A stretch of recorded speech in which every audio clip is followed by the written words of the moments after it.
Some people have criticized the Book of Mormon. They've said Joseph Smith just made it up.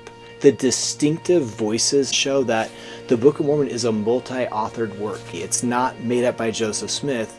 This is ancient prophets who are teaching us today. My name is John Hilton. I'm a professor at Brigham Young University, and I wrote the book Voices in the Book of Mormon. This has been a 12-year project for me, and I'm so excited about it. As you read the Book of Mormon, you start to see that Nephi sounds different than Jacob. They both sound different from Alma, from Jesus Christ. So the distinctive voices in the Book of Mormon show that the Book of Mormon is a multi-authored work. It's what it claims to be. It's not made up by Joseph Smith. This is ancient prophets who are teaching us today. What's valuable about this book is that it shows how different Book of Mormon prophets are distinctively pointing us to Jesus Christ.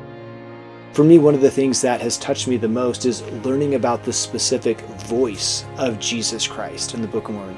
He accounts for about 5% of the text, and reading specifically the words that are attributed to him can be a really powerful experience.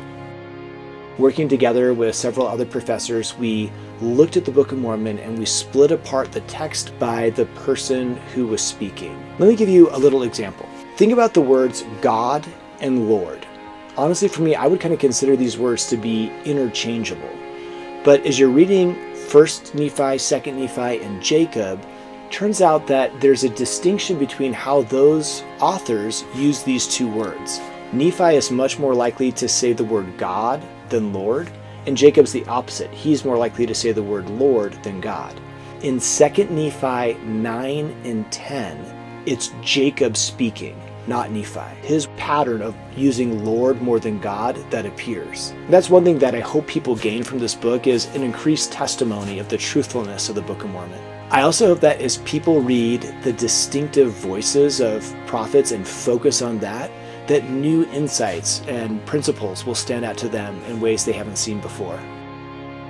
I think a lot of people have already read the Book of Mormon, so bringing this new lens of looking at who is speaking, it can help us get a fresh view of a familiar text.